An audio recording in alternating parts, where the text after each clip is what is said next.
I get a feeling there's going to be a riot.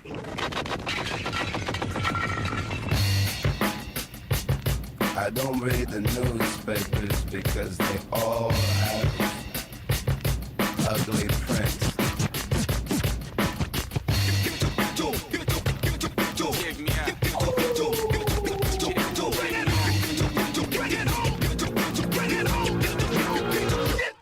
Yes, and we are live for yet another wonderful episode of Tin Foil Hat. Joining me is my trusty sidekick. They call him the Silent Bob of conspiracies. Ryan Davis, everybody. How are you? That's me. Ryan, how are you doing? Well, thanks for coming back. I'm ready to get into this. Yeah, we're super excited. Ryan and I worked very hard on this episode. And we don't know if our first guest was going to come in, but just because we love him very much, he's in a great podcast. He's on a great podcast called The Store Horseman, and I'm really happy he's here. He's both into our topic and conspiracy, so he's perfect for the show. Please welcome my friend, Chris Blackburn, everybody. What's up, everybody? Thanks for coming on the show. I appreciate it. Now, this is a very funny episode because a long time ago when I started, this is only the 14th episode of Tinfoil Hat. Now, when I started doing it, I had a couple people tell me, some people aren't going to want to do this show because the name of the podcast, Tinfoil Hat. They will assume it's about crazy people and owning 1,000 cats. Right.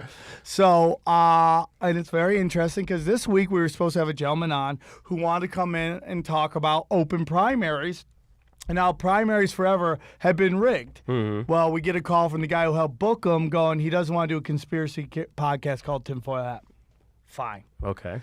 So then we're kind of talking, and, you know, me and Ryan are talking about what show would be good. And I've always wanted to dive into, you know, TUPAC and BIGGIE because, you know, that was a big part of my life and probably most of the guys here on the show. Oh, yeah. Were you a big hip-hop guy?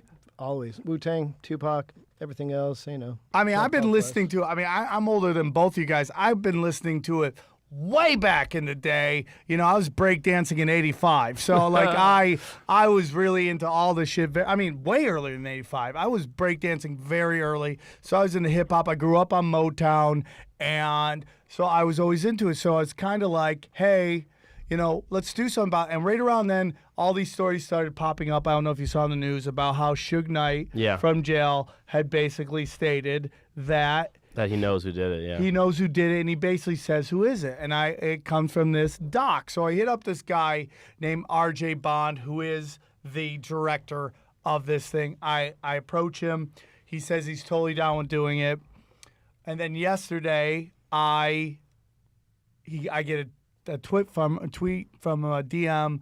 He's never done a show called Tinfoil Hat, and now he's got some kids issues. They can't. Maybe it's true. Maybe it's true. I don't know, but it coincides with him deciding Tinfoil Hat isn't weird. So even before that, we had talked about how conspiracy theories are all white guys talking to white guys. And I remember talking to you because I had your girlfriend on here that was a very popular podcast, Vanessa Johnston. It was a very popular podcast, and you were telling me about how you were really into conspiracies in college. Yeah, oh, absolutely. I mean, you know, you get to that idealistic phase when you're in college, and you're like, I gotta know all the secrets of the universe. And so, you know, you start studying. I became a Freemason when I was in college because I just had to know. You apply for that? Well, they say to be one, ask one. And so I asked one, and here we are a few years later. So you're a Freemason? I am. What belt are you? Are you a brown belt? It's degrees, not belts. You know what I mean? But, you know, what I am it doesn't matter. Okay, we won't get into that. Yeah. That's great. Awesome. So now I've had a Freemason and a Satanist on this show, which is cool. Some say the same thing. Some say the same thing. Are you into Satanism? I kept waiting for that. I kept waiting for the degree where they showed us the goat that we had to kiss. Or make love too. I haven't made it there quite yet. Okay. Like, how often is it like university classes? Like, you gotta go to Freemason school? Is it like DeVry and shit? You can do it online? Like, what is it? Can't do it online, but I mean, it is kind of like that. You kind of go to school while you're going through the process, and then eventually it's more just kind of a fellowship thing. You have regular meetings and you know, talk about stuff. Yeah. Okay. So, like, how often are the meetings? Like there's once a week. You know what I mean? There's meetings. And Once you a can go week? to you can go to as many as you want. You don't have to just go to your specific lodge. Are there coffees at this? Definitely coffees. Freemasonry is a dry organization, so no booze. Coffee, no but booze. Soft drinks. Bagels, cream cheese. Whatever you want. Sounds like a lot like an AA meeting. Just A gotta little be bit, honest with little you. bit, little bit. Okay. Same amount of networking. I too. respect that. I totally respect that. I respect that. So you're a Freemason. You're deep into this stuff. You've been studying since college, right? Yes. And you've kept up your studies. Yeah. You didn't drop it. Like I was into jujitsu for a while. Stopped doing it. Might go back to it. Okay, you're not breakdancing anymore either? No, dude. You know what's so funny is I have this bit about stripper in a wheelchair that was very famous way back in the day, and people ask me constantly to do it, and I'm like, I can't do it. I am physically not built to do it anymore. It's a young man's joke, homeboy. Man. You got to get your B-boy bars back up, man. So you're also big into hip hop. You and I, Yes. for a very long time, ran the comedy rap battles, which predicated the roast battles. Mm-hmm, indeed. And I made you got him? Okay, he's calling you now. He's calling you now. Are you there? I am here, my friend. Oh, Okay. please welcome to the show. He is the director of TUPAC Assassination Battle for Compton. Please welcome to the show, RJ Bond, everybody. Welcome, buddy. Welcome. How you doing, brothers? I'm doing fine. Is there any way we could put him up on this screen? Nope. Fuck. All right. It's okay. So, RJ, thank you for joining us. I didn't think you were going to. I thought you got a little scared off by the name of our show, which is fine. You know, it happens. We keep the tinfoil hat in the closet. It's still around. We just keep it in the closet. So I'm here with my co-host, which is Ryan Davis, and also joining us is Chris Blackburn. He's a conspiracy theorist, and he's also into world of hip hop. He has his own podcast. He's a very funny guy, and he's totally into this whole thing. Can't wait. Nice. Okay. Cool. So so basically, let's start from the beginning. This is the third in a series of you putting out about basically the assassination of Tupac, the killing of Tupac, and the killing of the notorious B.I.G. Right. This is the third one. We started this about 10 years ago. 2007, we released the first one, and then there was about a 7-year lag between the second one and the third one. What made you get so into this particular topic? Well, actually, my involvement in it came from my relationship with Frank Alexander. Frank was Tupac's bodyguard that was killed. He wasn't killed. Shakur was killed on his watch. He was the bodyguard that was there that night. Yeah. And Frank and I became friends just shortly after that happened, and we stayed friends until the day he died. And he was kind of the reason that I got into it, because he had a lot of interconnections with the record label, knew a lot of stuff that was going on behind the scenes, and that really kind of became the gateway of what we ended up making out of the movie. Now, as you start this journey through it, the first doc focuses mostly on what? Well, the first doc is really almost a line item breakdown of everything that happened that night, kind of down to the minute. We don't really get too high level with it because we're really kind of stuck down in the weeds of marching through almost to the minute what was happening that night that Shakur got shot. And that was kind of a play-by-play that Frank helped put together. Okay. So, and then the second one is a look into what? What's the next part of this journey? Well, the second one is we expanded a little bit. What you don't want to do is you don't want to do the same thing over and over again. That gets old. Right. And so when we did the second one, we went back over the first one a little bit and kind of recapped it. But ultimately, the second one was a lot of interviews with Tupac's aunt, with his Layla Steinberg, Tracy Robinson, several people that were very, very close to Tupac. And we really took the time to explore in that one the impact that the killing had on those around them, and kind of their stories about, the emotional toll that it takes. Because, famous or not famous, somebody died and people are affected by that. So we really made that the exploration of that one. And of course, while we're at it, we threw in a couple of rocks at the Vegas corruption and added a little bit more that we followed up on from the first movie. So it's really more of a, I kind of like part two because it's kind of a more touchy-feely type of movie than part one was kind of a bullet howitzer, bullet point kind of a movie. And I like part two because it looks at a whole different side of things. Now let me ask you something. What was there anything that really shocked you in the second time, the second doc, when you talked to these people that maybe you learned about Tupac that you didn't know about in the first one? That's a great question. I don't think anybody's ever asked me that. This is a professional podcast, my friend. Yeah, that's right. We're not messing around here with these questions. I think Pac's sense of humor was pretty clear from Frank, but one of the things that I learned from Tracy and from Layla and from Glow was that in those last days right before he died, he was very fixated on his relationship with Kidada Jones. He wanted a family. He wanted to have kids. He was ready for that. He was ready to make that move. He wanted to get more into the acting side of things. And that was really something that I hadn't really focused on because I'd been so busy worrying about his days as a rap artist and his relationship with Death Row. But they really put an angle on that said, no, he had pretty much moved on. He knew what he could do there. And so that did surprise me that he was so willing and eager to settle down, because publicly he sure didn't look like it. Yeah, 100%. And that's kind of an interesting theme of this third installment that you did, is that there is the public persona and the actual personal private persona with Tupac that doesn't match. Like his aunt in this talks about how that gangster image isn't Tupac, and that Tupac actually went, I didn't find this out, but I've known this about, he actually went to, I think art school, Juilliard, I believe. He was a dancer, and that Definitely this danced, image really wasn't. And you see that almost in the NWA stuff with Ice Cube. He went to private school. Yeah. Yeah, he went to Baltimore School of Performing Arts. Oh, and, okay. That was kind of the high school for performing arts. In fact, the TV show Fame was about that school. That's so interesting, because I was going to say Fame. Yeah, so he went and he did that. He was professionally trained as an actor. And the best thing, Tupac was a poet, and I really like his dad, Billy Garland, put that out there.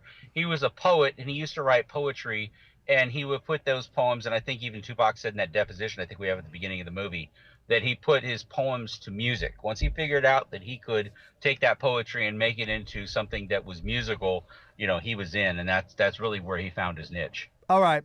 So let's get into this, dude. There's some pretty shocking stuff that I hadn't heard of, that maybe you guys might know of, but I didn't know of.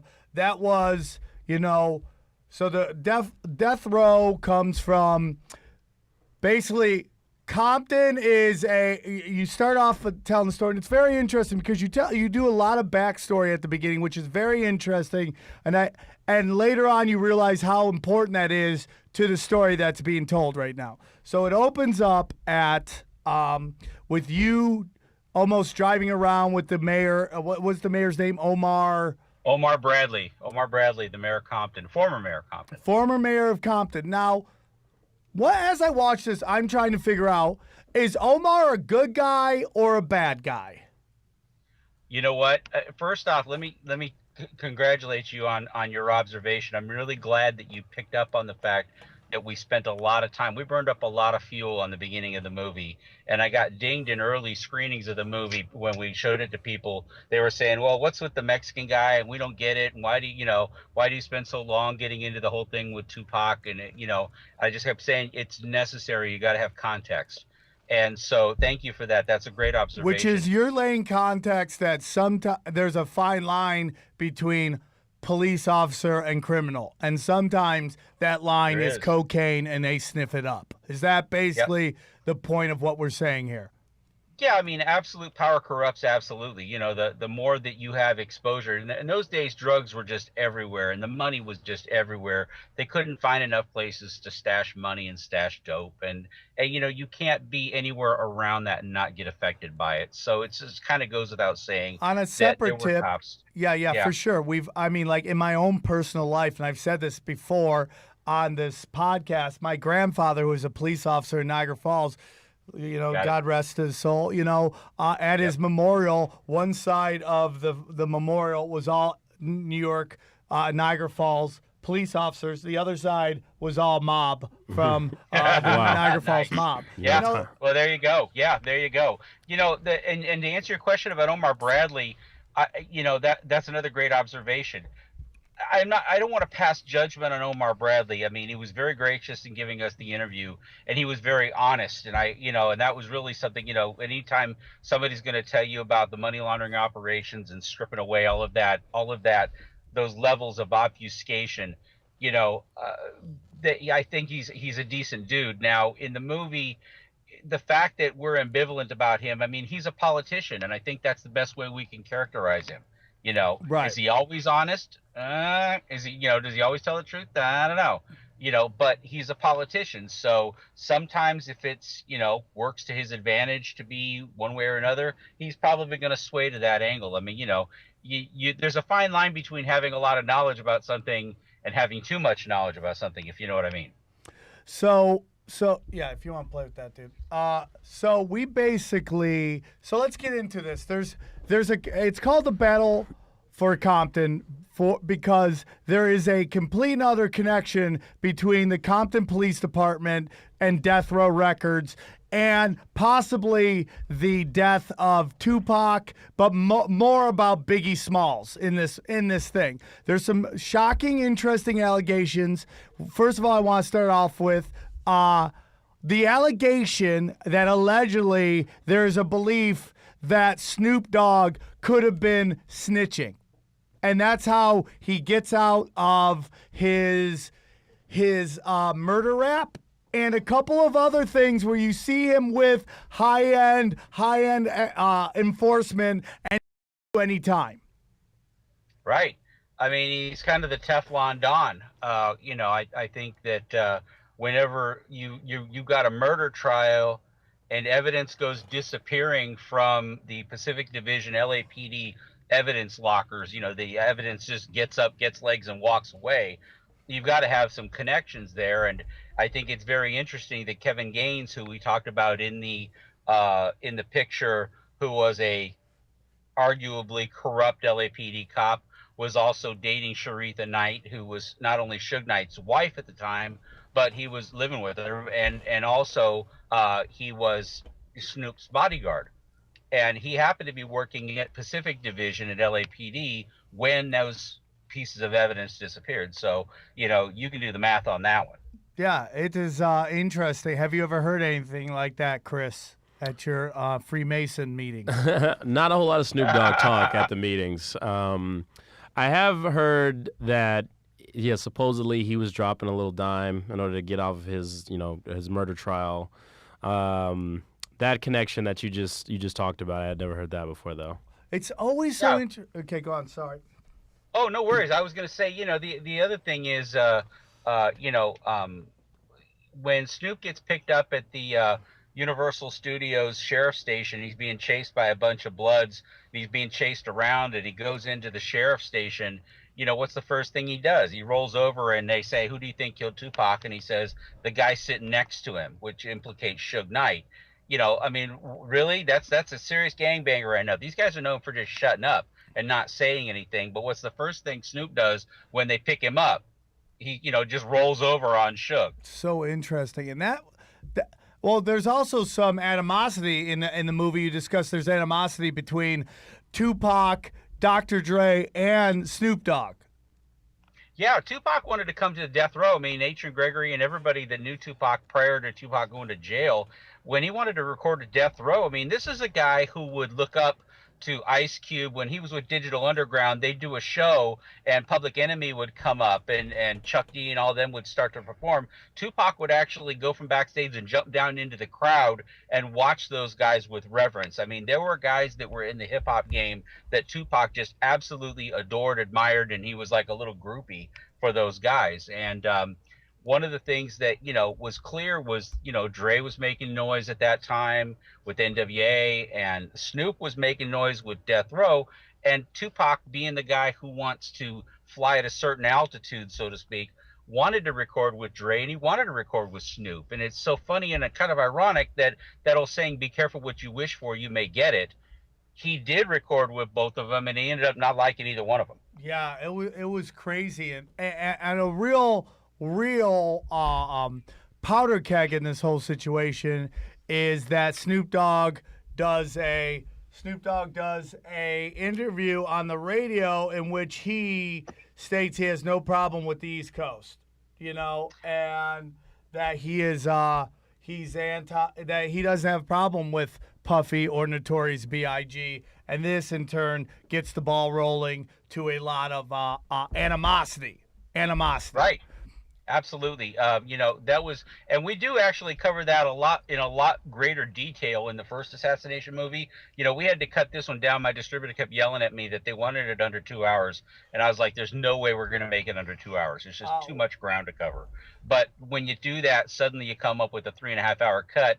Things have to go by the wayside. So what we always say is watch part 3, but if you really want to dig deeper into any part of it, watch part 1 and part 2, because they really get granular about a lot of that stuff. So you're like the Lord of the Rings of Tupac assassination. Yeah, really, yeah. It's turning out that way. When we wanted to name it Tupac Assassination 3 Battle for Compton, the first thing I thought of was a Transformers movie. That's so interesting. That's so interesting, too. Yeah, it was. But really, we wanted to separate. We just wanted to call it Tupac Assassination 3. But that was the whole thing. We had so much ground to cover in this one, and so much new information that had been given over the last 7 years, that it was just crazy to want to have to go back and try to reinvent the first movie. We say, you know what, if you want a deep dive, cool, go back to the first one and watch what happened minute by minute. But yeah, in New York, that September 4th of 1996, Snoop verifies, this was only an allegation that had been made by his bodyguards, that there was a beef between Snoop and Tupac at the time, and Tupac confronted Suge Knight about it because they couldn't find Snoop. And, and then later on, this is 20 years later, Snoop does an interview with, I think it was Shade 45 on Sirius, and he admits that not only did that all happen, but that, he was basically, security was thrown off the airplane, and he was, sitting under a blanket with, I think, a knife and a fork or something like that, Yeah. He does say that, actually. Now, seeing that you've done this for how many years? You say 10 years you've been doing these movies, 11 years? Was it shocking to you that hologram Tupac didn't try to shoot Snoop Dogg while they were on stage? Did you think that there might be a chance that hologram Tupac? It would have just been funny if he just walked off stage. Yeah. That would have been funny. If he just went, fuck you, and the click you claim, and he just walks off stage? Bam, that's it, done. Yep. Yeah. Well, when I hear that allegation, that makes that weird moment at Coachella just weird. Not only is he singing with a basically a computer hologram, but now it's a hologram that probably really shouldn't like him. Oh, Snoop was visibly shook during that performance. Oh, really? Like, he keeps when I watched it, it's like it looks like he's really studying this hologram. like you said, first of all, this is a dude that wasn't even cool with at the time. You know what I mean? And now it's like he's alive again. It's all fucked up. It's got to be weird. Yeah. It's got to be weird, man, to be on stage. But now you know the history. Well, it was weird. It was weird all the way to the bank, right? Yeah. That's true. That's true. Everyone wants red. Everyone's fighting over reds and blues, but guess what? The only color matters is green. Green. At the end of the day. Bars. So right. So at the end of the day, Death Row Records almost starts off from a crazy place in that Suge Knight is introduced to Dr. Dre by Rick Ross. Yeah, that's what Rick Ross claims. Freeway Ricky Ross claims that. He claims that he introduced the two of them, and then actually convinced David Kenner, who was the attorney for Death Row Records, to get into the music game, because he'd make more money doing records and music than he ever would doing law, which is saying a lot, because I know a lot of really rich lawyers. Yeah. Yeah, there's something about Jewish guys just love to act black. They got to, like the dude who owns the Source Awards, like that guy just, they try.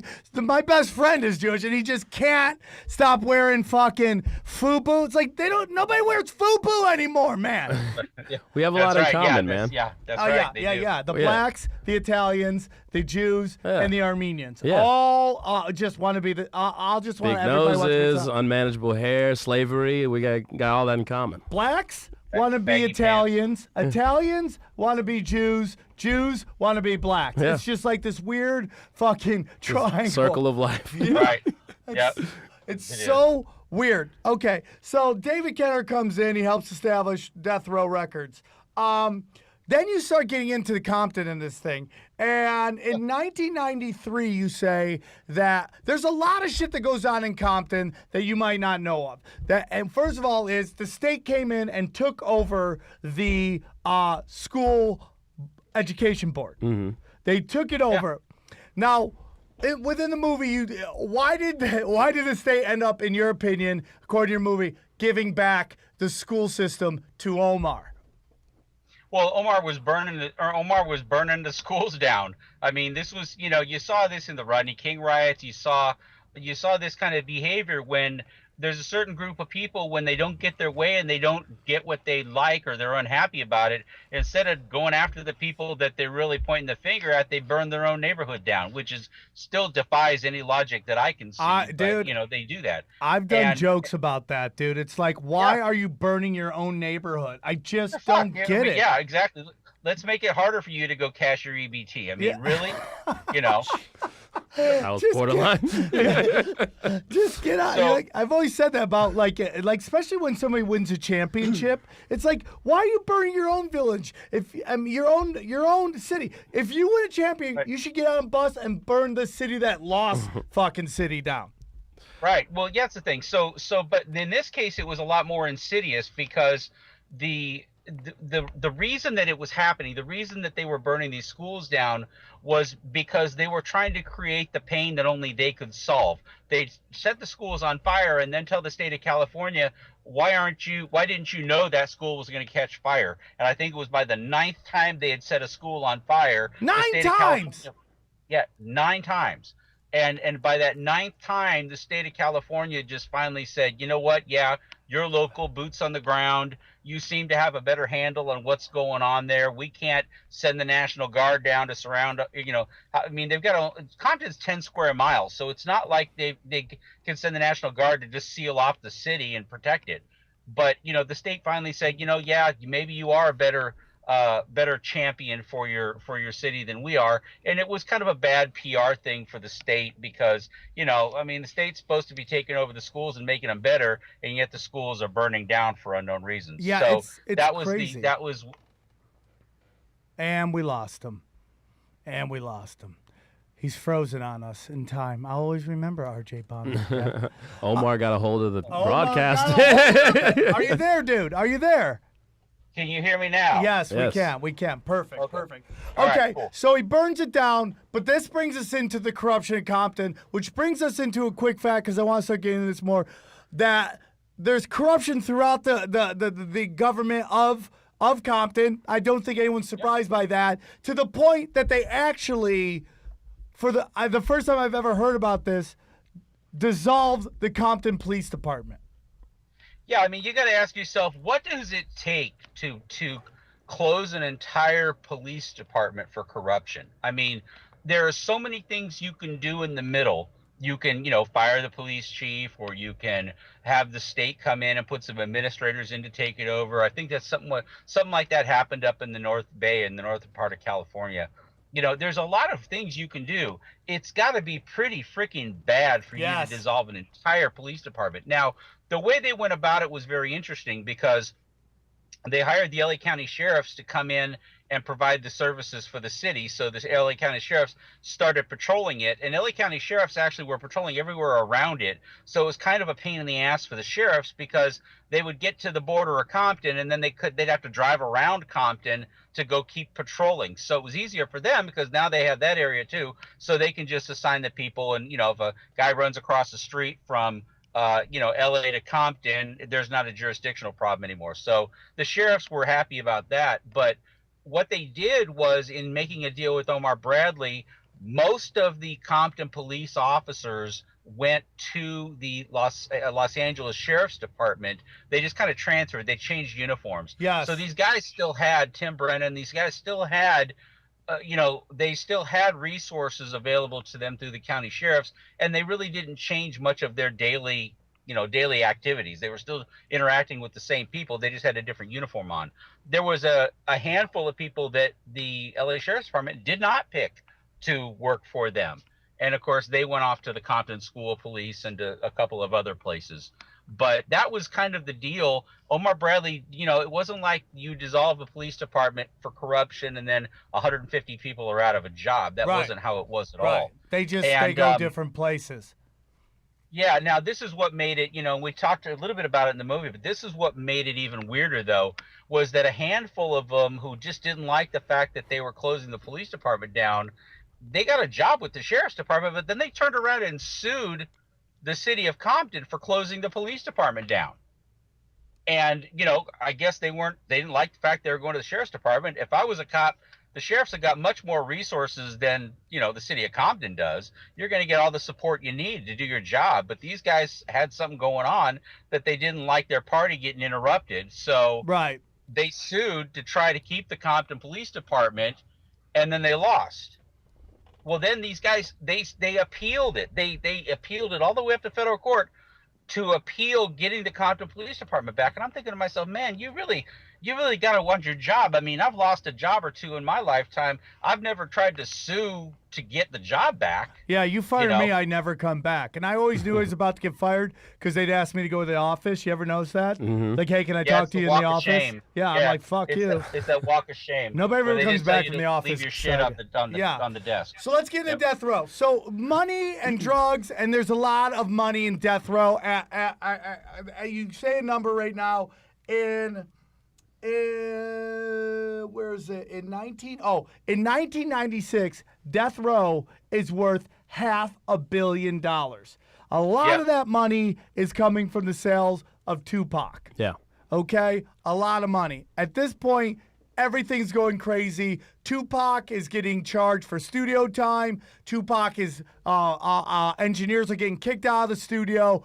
He's getting upset. Now, a theme of this is Tupac has a big heart until he gets weird and you fuck him over. So now he thinks you're fucking him over and he'll cut you out. The wheels are turning. He's planning an exit from Death Row Records at this point when it's worth $500 million.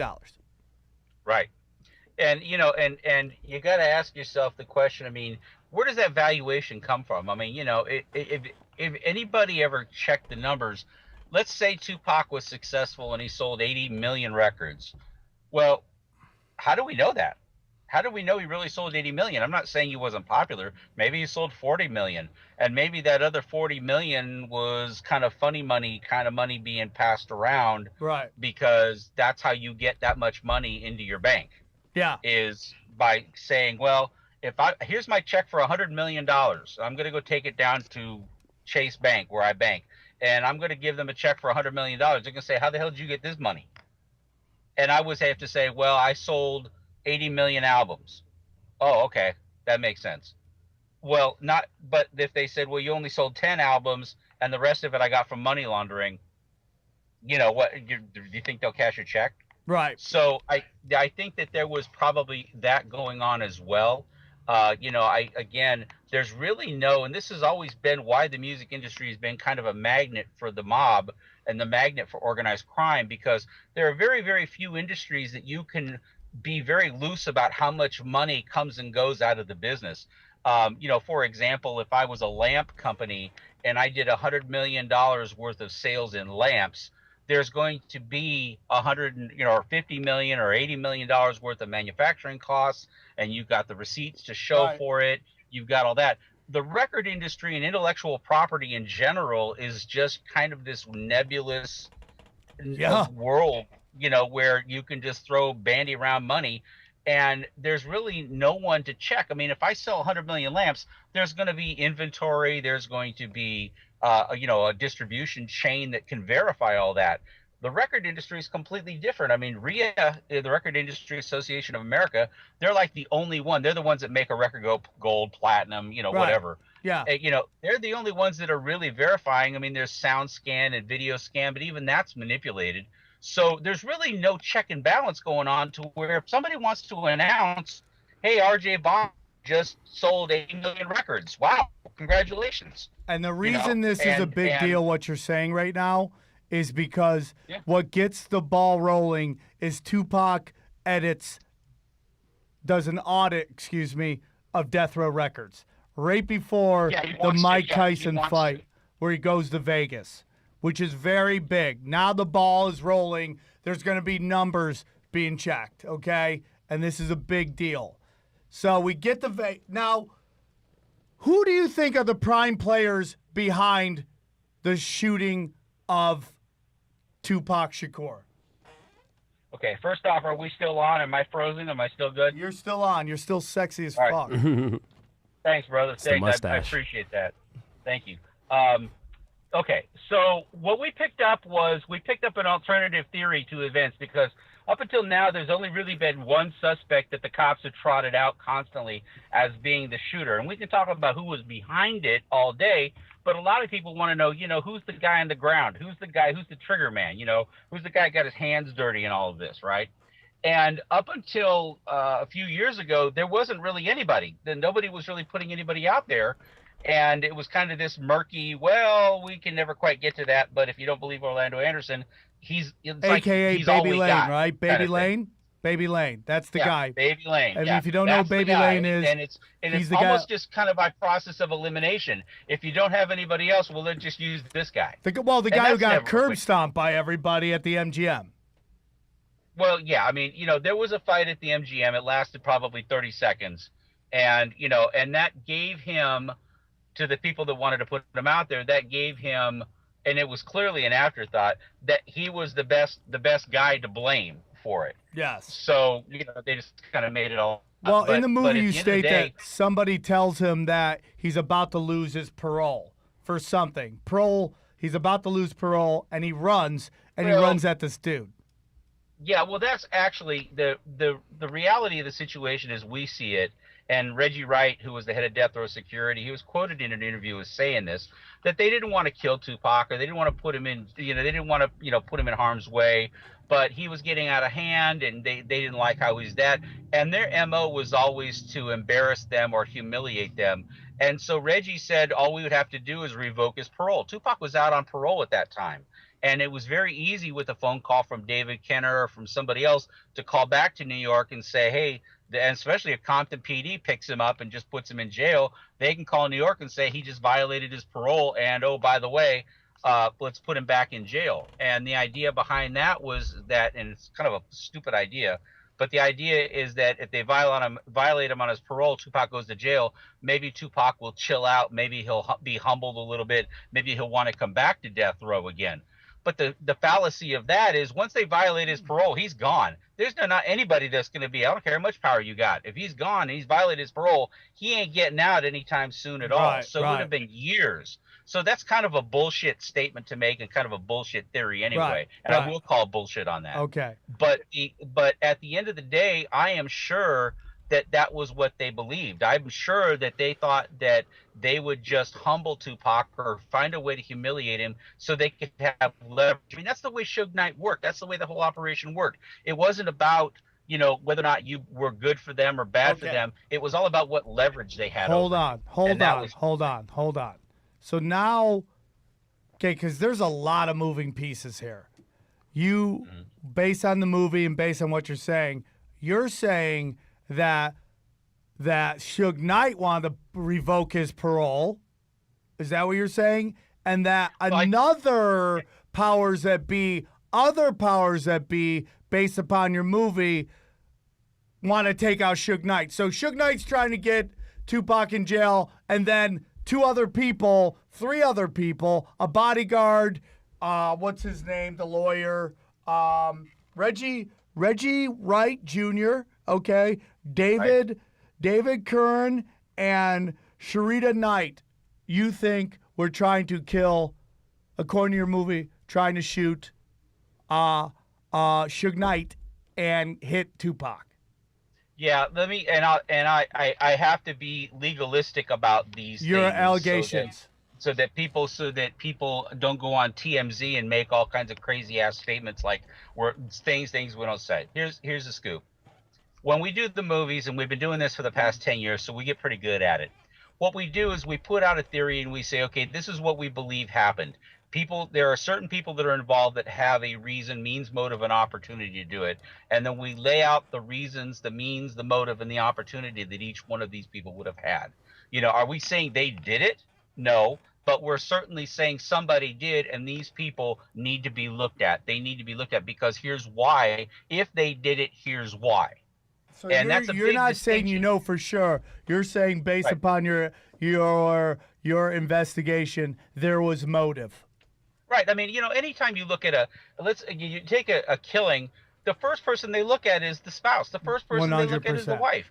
And I think that, and a lot of people agree that the biggest trouble with this investigation was that Suge Knight lived. Had Suge Knight been killed, Sharitha would have been the very first person that they would have looked at, and they would have bore hard down on her because when you own half of a company or half of your partner's interest, your spouse's interest, taking the other half is certainly tempting.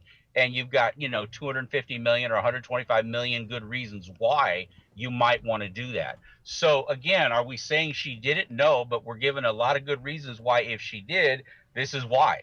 Okay. And and Interesting. again, these certainly people don't have clean hands in any of this. Right. Now, Chris, you were saying that isn't necessarily what you think might have happened based on your Freemason meetings.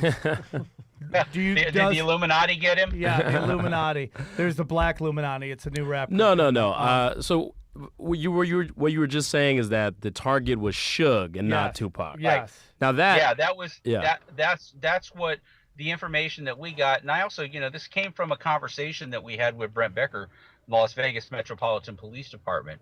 And one of the big nagging questions that's always been hanging out there is, why has Vegas, if in fact they're investigating, a lot of people say they just aren't investigating it. But if they did investigate it and they got to a certain point, why was nothing ever further done? Why was there nothing ever more done on the case? Yeah. And based on the conversation we had, and unfortunately for me, I didn't catch it for about 8 years because, when you're just getting into this, and when I did the first assassination movie, clearly I didn't have 10 years worth of investigation under my belt, and I was just catching up on everything and treading water. A lot of what I was picking up was from Frank. A lot of what I was picking up was a lot of information, and for anybody who knows, it's a hell of a lot of information to try to get your hand around.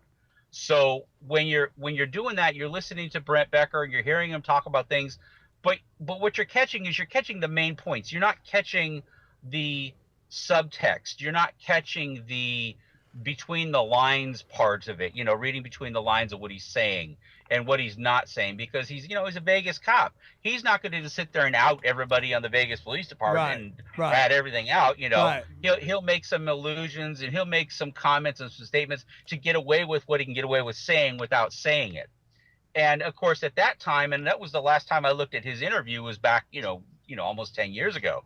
And so when we were going back through all the material and writing the story and figuring out what we wanted to use, was there anything that was usable from him? I listened to his interview, and listening to an interview you did with 10 years more experience under your belt versus then, wow, you just pick up so much more subtext and you pick up so much more innuendo in that. And so when Becker said, hey, when you investigate the CEO or the attempted killing of a CEO of one kind of corporation, that's one type of investigation. But now you're talking about the record industry. And I said, well, hold the fort there, because why is he talking about the CEO? Tupac wasn't a CEO of anything.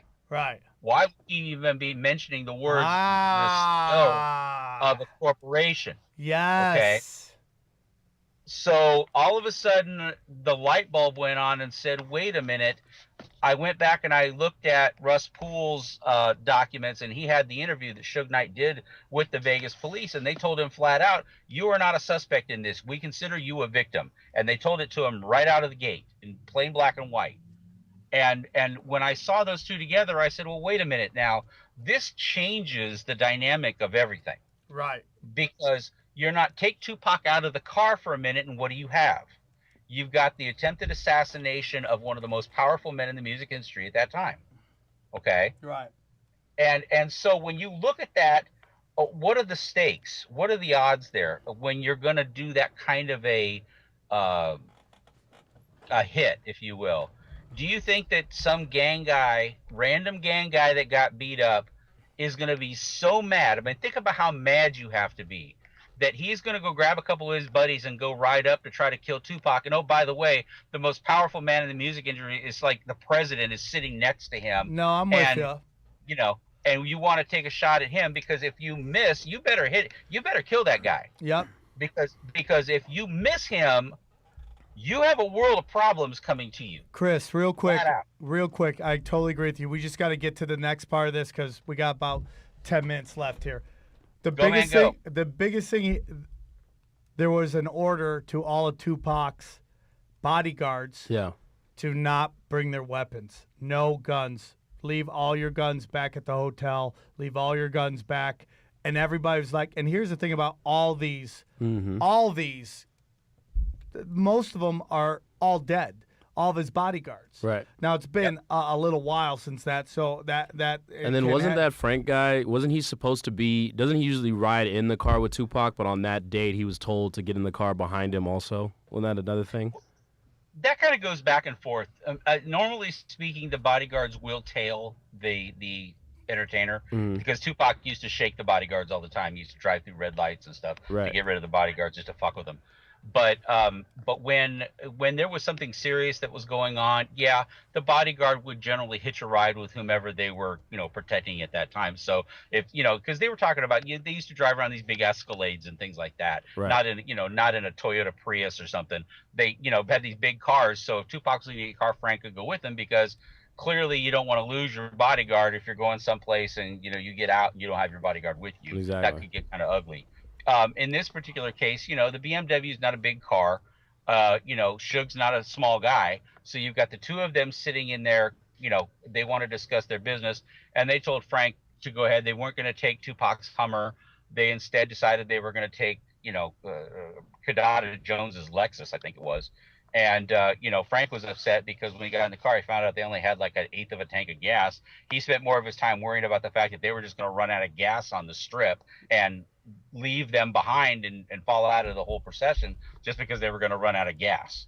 Okay. So, they put him in there. But, the thing about, and talking about the guns for a minute, I mean, this is how I keep this in perspective. And it was something I hadn't thought about until about a year ago. You got to realize, I mean, on its surface, telling all the guards not to carry their weapons and everything like that, you could give 100 reasons why. But here's the thing about it. Las Vegas and the state of Nevada is what's called an open carry state, which means it's like the Wild West. If you want to wear your gun in public and you want to keep it out and show everybody that you've got a gun, you can do it. It's an open carry state. You don't have to have a permit to carry a gun in Nevada. You have to have a permit to carry it concealed in Nevada, but the hell with it. If you want to keep it on your waist or keep it on your belt and walk around like it's the Wild West, you're more than welcome to do that. And that's kind of what Michael Moore did. And so the order to leave your guns, and then the excuse that they gave later, well, it was because of a benefit and because of this, that, and the other. That doesn't matter. If you're in an open carry state, it's the law that you can carry a gun anywhere you want to. So what difference would it have made? No, you're and right. That's what makes this whole notion of telling the bodyguards not to carry any weapons even more ludicrous. Okay, so let's get into this. So I think it makes sense what you're saying. You see it happening in politics right now. I just want to get any thoughts on it, Chris? Any thoughts on it, Ryan? No. I think it makes total sense because at first I thought the argument was that Suge was the prime suspect, but switching it around, that makes a lot more sense. That his wife would get it, and then that the lawyer would. It's all stuff. Now I know we don't have a lot of time, Aaron. Can we have 10 more minutes? Can we 10, 15 more minutes real quick? I find the story of the notorious BIG's murder as very interesting, dude, because it involves corruption at the highest level within Rampart, you know, and I mean, I remember reading all about these motherfuckers, you know, and how crazy and deep it is. Because again, there's a fine line between cop and criminal. It's so close. Like, I had friends of mine who were cops, and they were the biggest scumbags in college. The biggest gang in LA. LA. You know, and again, this isn't about all cops. Within any group of anything, there are bad apples. Within comedians, there are comics who steal from other comedians. Doesn't mean all comedians do it, you know? And so it's like, it's a very much a, you know, it's like this is with great power, you know, comes great responsibility, and great power corrupts, you know? And it's just, it's really cool. So Rampart, dude, how, real quick, in a quick sentence or two, so we can get into this, how does the shooting of Tupac affect the shooting of Biggie Smalls, real quick? Basically, the killing of Biggie Smalls was actually done to solidify and cement the lie that had been started the day that Tupac Shakur got shot. Not the day he died, but the day he got shot, because they had to come up with a reason that Tupac got shot and things didn't go sideways. If Suge Knight wasn't going to stop and ask questions, there'd have been no reason to have to come up with an excuse. Nobody would have had to have given any reason. But Suge Knight lived through the experience, and of course he's going to want to know who shot him, right? Right.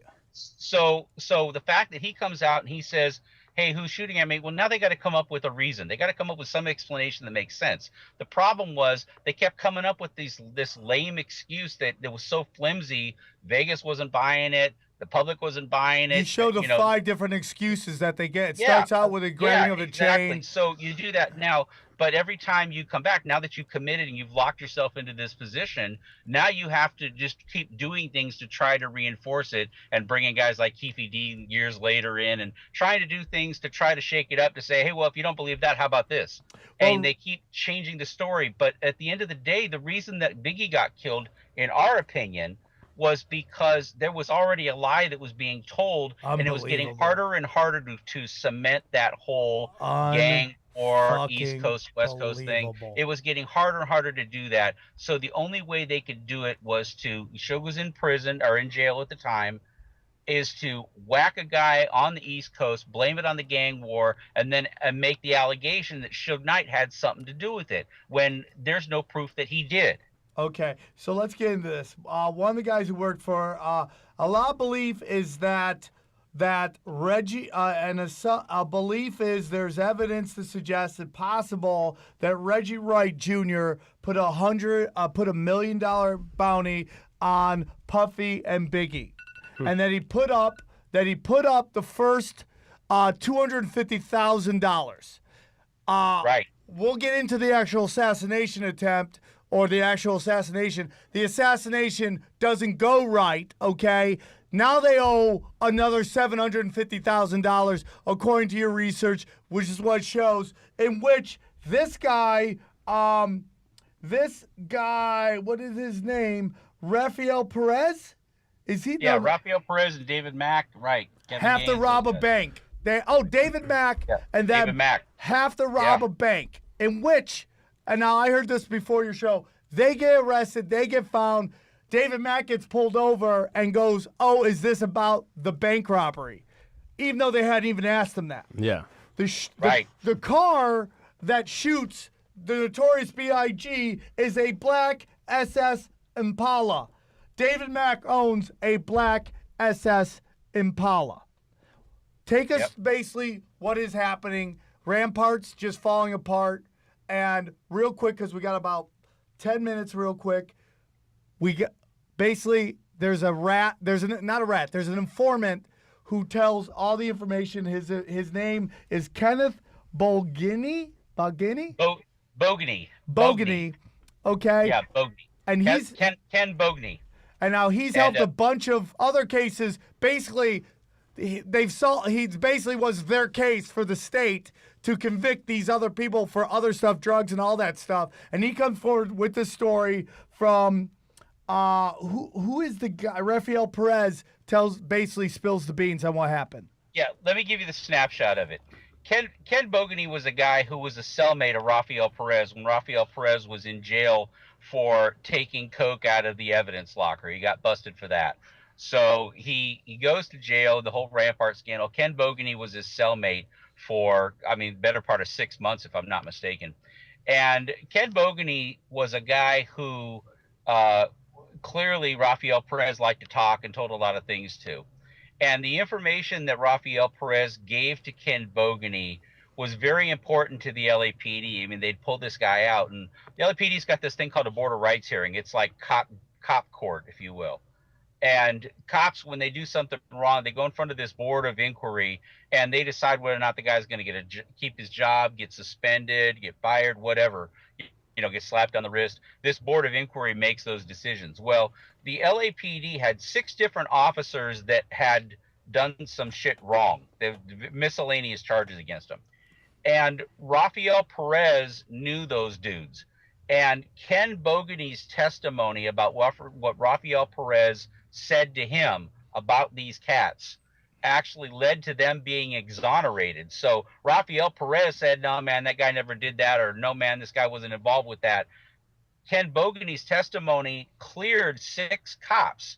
So the LAPD is really in a cross because now they're relying on to save these guys' jobs, to save these cops' jobs. They're wheeling out Ken Bogany and saying this is a credible witness. This guy was with Rafael Perez. Rafael Perez told him everything. So this guy, is credible. He's the guy. He's telling the truth. But when it comes to now this, suddenly, yeah. Now suddenly Ken Bogany turns around and says, oh, well, wait, I got one more thing. Rafael Perez said that he and David Mack and Kevin Gaines put the hit out on Biggie Smalls. Uh-oh. Now you got a problem because the LAPD can't suddenly unwind it and say, oh, he's not credible. He's full of shit.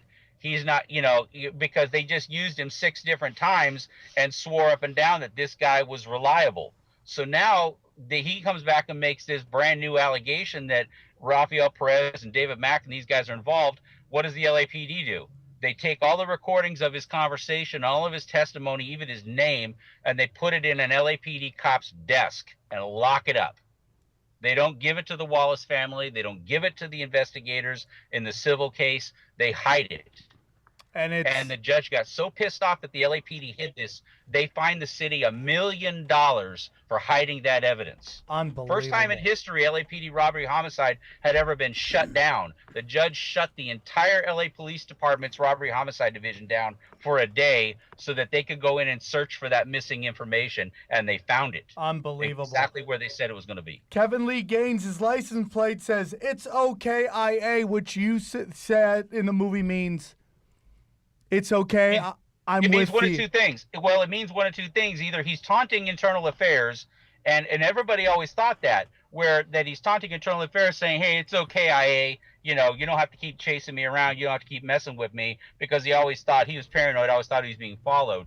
But the other part of it, though, when we started looking at documents and special assignments that the LAPD was putting Kevin Gaines on, some real black box, black bag assignments, and this came out of confidential documents within the LAPD, internal affairs documents, that Kevin Gaines was doing special assignments in Vegas from 2 days prior to the assassination of TUPAC till a week afterwards. Kevin Gaines was in Las Vegas with other LAPD officers. Suddenly, this whole idea of his relationship with internal affairs totally changes. We look at it, maybe that license plate said, it's okay, I'm with IA.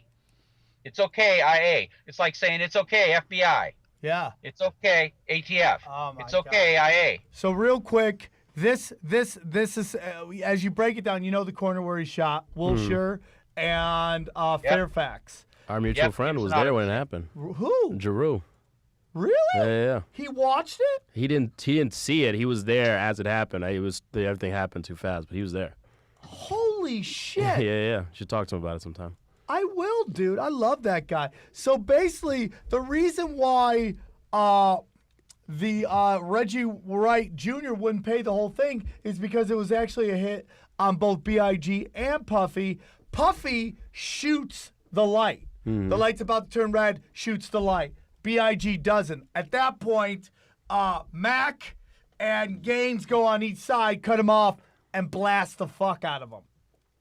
Right. Well, the problem was allegedly. Gaines was supposed to have cut him off. That was his whole role in it. He was supposed to have cut off both of them, and he didn't get there in time. And a lot of people say that's why Gaines was killed later on one of the LAPD's only cop-on-cop shootings out there, where one cop actually killed another cop on purpose. Yeah, and what was the name of that cop? Frank Laga. Frank Liga was the cop that killed Kevin Gaines. And what was his quote? You know, real quick, Ryan. Yeah, he said he didn't have any regrets shooting Gaines. In fact, he wished there were more of them in the car at the time. He'd have killed a whole truckload of them. Yep. Now, is that for racial reasons or because he was dirty? Well, I think that I think that Frank Liga just has certain points of view about certain groups of individuals, and and that's a nice way of putting it. Yeah, I think that racism. He said exactly how he felt. Frank Liga is not the guy who minces words on a lot of stuff. All right, well, man, guys, thoughts on all this as we let RJ for spending an hour with us. Thoughts? I know there was a lot of talking, but I found it amazing. Yeah, it goes deep, man. And it's just like money corrupts, right, dude? Totally, absolutely. It does. An age-old story. And like, what's so funny is like you see all these commercials and they're like, you never know when that stranger will come. Get our security system. Well, it's like, are you gonna protect me from the person who I'm sleeping with? Right, certainly. Who's my best friend in this fucking thing? They'll probably slit my throat for a couple fucking dollars.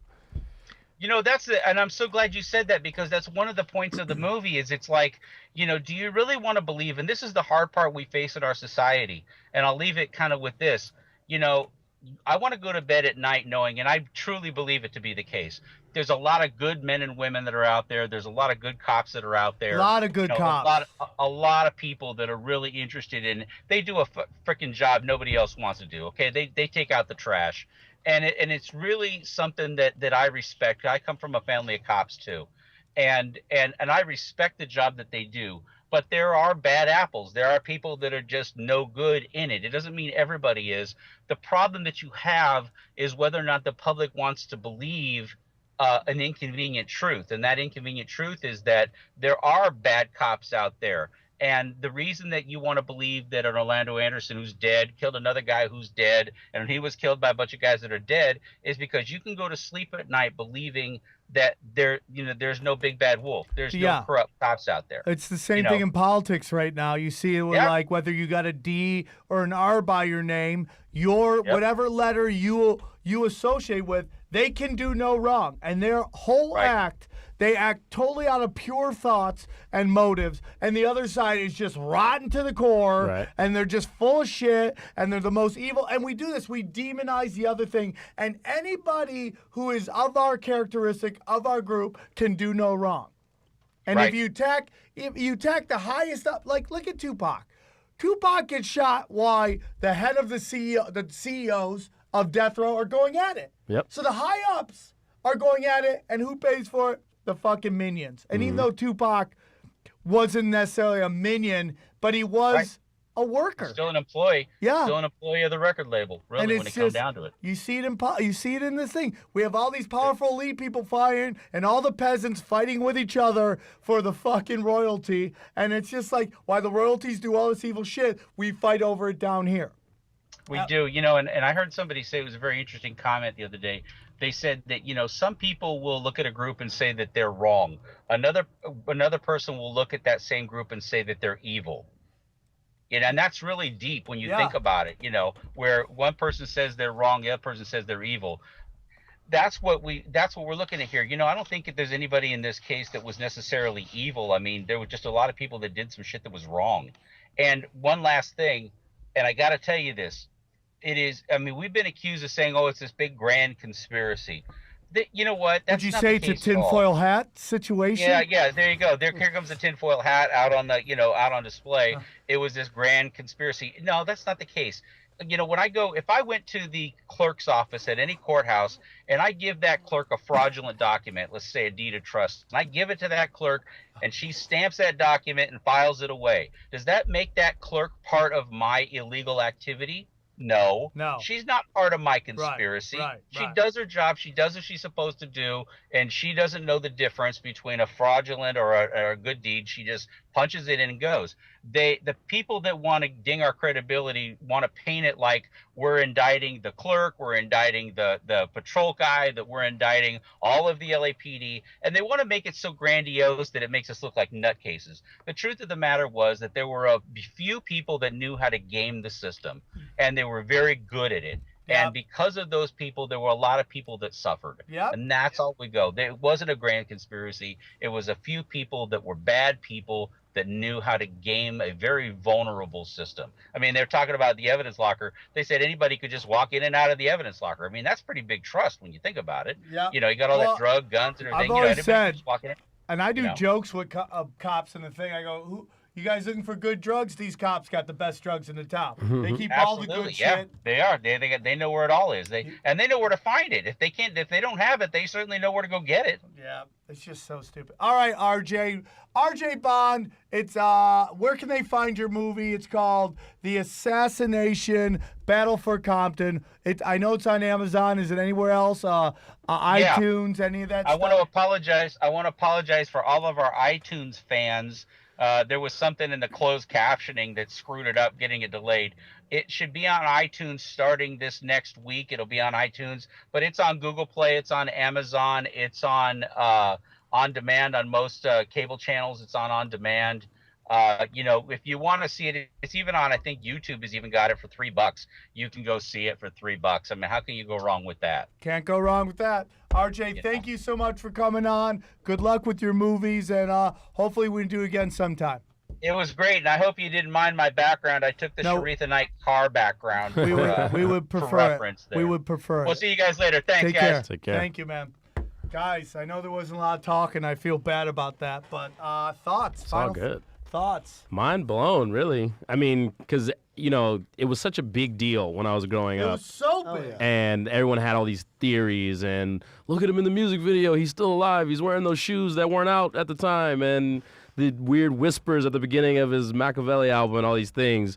And so, but the prevailing thought has always been, well, Suge is probably responsible. He wanted off death row. And that's not really the case, I guess, recently as it's come to light, because he had been given his own imprint under death row. So their working relationship was pretty good. I mean, he did do that audit at the behest of Quincy Jones, but that's just to make sure his money was right. You know what I mean? Right. So, but if you do look at the most important thing I thought he said was, you take Tupac out of that car, it gives you a really different perspective on what possibly happened, and I think that's the most sound thing.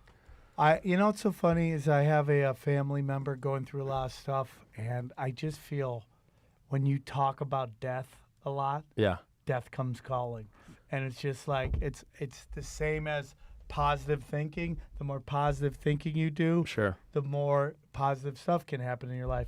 The more you talk about death, the more death is likely to show up. And it's all out there. Aaron, did you fall asleep during this?